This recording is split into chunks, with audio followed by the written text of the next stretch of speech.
Guys, how are you today? Hope you're doing well and staying safe. Well, आज हम बात करने जा रहे हैं also, to, as well, either and even.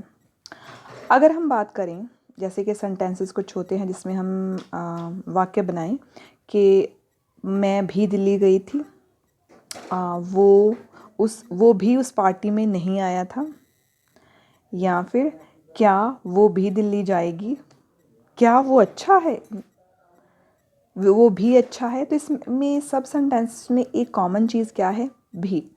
तो ये सब also, too, as well, either and even, इसका हिंदी में कन्वर्जन क्या है? भी।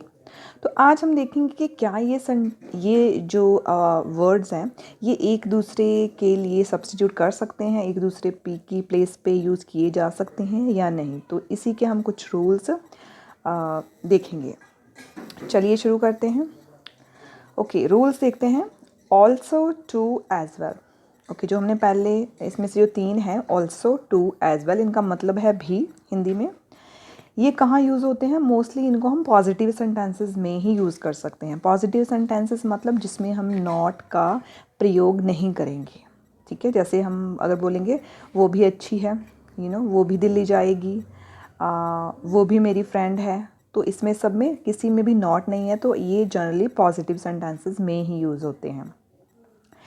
इवन पॉजिटिव सेंटेंसेस में भी आ सकता है एंड नेगेटिव सेंटेंसेस में भी आ सकता है, राइट। देन है आइदर का प्रयोग हम सिर्फ नेगेटिव सेंटेंसेस में कर सकते हैं, राइट।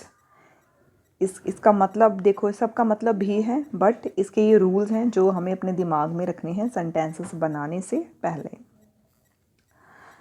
नेक्स्ट क्या है? ऑल्सो का हम यूज़ कब करेंगे? इसका यूज़ सेंटेंस में इसकी प्लेस कहाँ पे होती है? ये after helping verb. Helping verb क्या होता है? जैसे इज़, एम, आर, वाज, वर, ठीक है, ये हेल्पिंग वर्ब्स होती हैं सब, जो सब्जेक्ट के बाद में आती हैं। इसका प्रयोग उसके बाद में होएगा। और एक मेन वर्ब होती है जैसे गो, प्ले, मेक, ये मेन वर्ब्स होती हैं, तो उससे पहले में आएगा। So helping verb and main verb के बीच में, ठीक है। ज़रूरी नहीं है कि हर सेंटेंस में मेन वर्ब हो, कई बार नहीं भी होती, तो हेल्पिंग वर्ब के बाद ऑल्सो आ जाएगा। इवन कहाँ आएगा? इवन भी at the beginning of the sentence के स्टार्टिंग में आएगा। And it can not be use in interrogative sentence. Sorry, हम वहाँ पे टी नहीं पढ़ाई के साथ, बट वहाँ पे इट है। तो ये किसके साथ? इंटेरोगेटिव सेंटेंसेस में हम इवन का यूज़ नहीं कर सकते, ठीक है, ये दिमाग में रखनी है ये रूल। देन है टू, एज वेल, आइदर। इनका भी यहाँ पे इनकी जगह एट आना था, at the end of the sentence, ठीक है। तो ये कब कहाँ यूज़ होते हैं? इनकी प्लेस कहाँ है? सेंटेंस के एंड में, ठीक है। अभी हम कुछ एग्जांपल्स देखेंगे जिससे हमारी ये बात क्लियर हो जाएगी। तो पहले ये सारे सेंटेंस जो मैं आपको बता देती हूँ, ये 4 सेंटेंसेस हैं जो पॉजिटिव है, मीन्स इसमें नॉट का यूज़ नहीं किया गया। शी इज़ फाइन टू, तो ये एक दूसरे के रिप्लेसेबल हैं। देखते हैं, शी इज़ फाइन टू, वो भी अच्छी है। Then even she is fine, तो हमने रूल में क्या देखा था कि इवन पॉजिटिव सेंटेंसेस में भी यूज़ किया जा सकता है एंड नेगेटिव में भी, both in positive and negative sentences, ठीक है।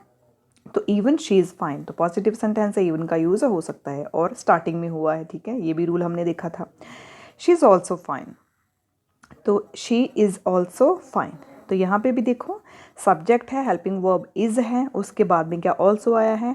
आगे मेन वर्ब नहीं है, तो वो हम ज़रूरी नहीं है, जो मैंने आपको बताया था कि ज़रूरी नहीं मेन वर्ब हो, तो शी इज़ ऑल्सो फाइन, ठीक है। ऑल्सो से भी वही सेंटेंस है, भी, इसका मतलब ये रिप्लेसेबल है, ठीक है। She is fine as well, वो भी अच्छी है, सेम मीनिंग निकल रहा है इसको। तो इसका मतलब क्या हुआ? हमने रूल में क्या देखा था? Too, even, also and as well का मतलब भी है, और ये पॉजिटिव सेंटेंस में यूज़ किए जा सकते हैं। इवन चाहे कि नेगेटिव में भी यूज़ किया जा सकता है, बट इसको पॉजिटिव में भी यूज़ कर सकते हैं, ठीक है। तो ये ध्यान में रखना है। अभी ये क्या है? आई एम नॉट गुड आइदर, ठीक है। अभी कई बार मैंने लोगों को बोलते हुए देखा है, कि I am also not good, तो वो क्या है? इनकरेक्ट सेंटेंस है, वो सही यूज़ नहीं है ग्रामर का, ठीक है। जब भी हमने बोलना हो कि मैं भी अच्छी नहीं हूँ, तो हमने क्या बोलना है? आई एम नॉट गुड आइदर। तो हमारे पास नेगेटिव के लिए क्या ऑप्शन थे, हमने क्या देखा था कि इवन पॉजिटिव में भी यूज़ हो सकता है, नेगेटिव में भी, आइदर सिर्फ नेगेटिव सेंटेंसेस में, ठीक है। आई एम नॉट गुड आइदर, मैं भी अच्छी नहीं हूँ, अगर मैं और भी सेंटेंस मैं यहाँ पे बना सकती, ठीक है। वो भी दिल्ली नहीं जा रही है, she is not going to Delhi either, ठीक है।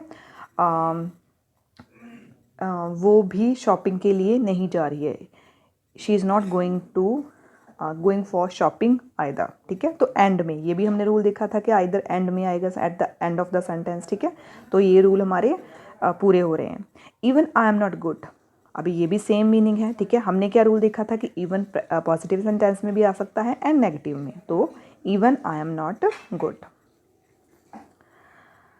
They are not going to temple either, वो भी टेम्पल नहीं जा रहे हैं।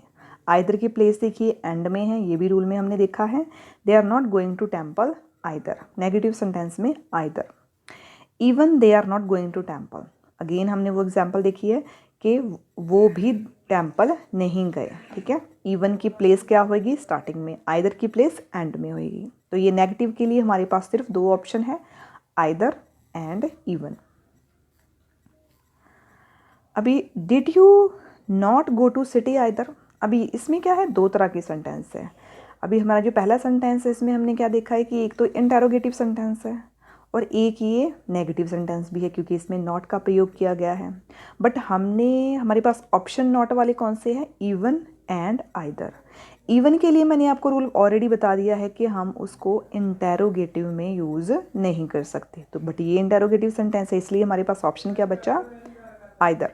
Did you not go to city either, क्या तुम भी दिल्ली नहीं गए थे। Were you not present in the party either, ये भी वही सेम है, were you not present in the party either, क्या तुम भी प्रेजेंट नहीं थे पार्टी में।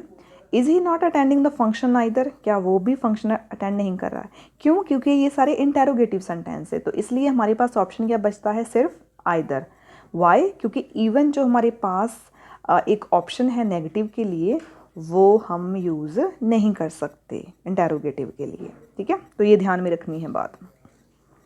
तो ये था यूज़ इन 4-5 वर्ड्स का, जो कि बहुत ही इम्पॉर्टेंट है और हम अक्सर छोटी छोटी मिस्टेक्स कर जाते हैं और हमारी इंग्लिश जो इम्प्रूव नहीं हो पाती। So I think that is why मैं ये छोटे छोटे कॉन्सेप्ट अपनी वीडियो में क्लियर करने की कोशिश करती हूँ कि आपको समझ में आए और आप अपनी इंग्लिश इम्प्रूव कर सकें, ठीक है।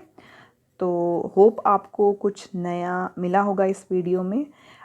एंड अगर आपने मेरा चैनल सब्सक्राइब नहीं किया है, I request please subscribe my channel, share it, leave a comment अगर आपका कोई क्वेश्चन है।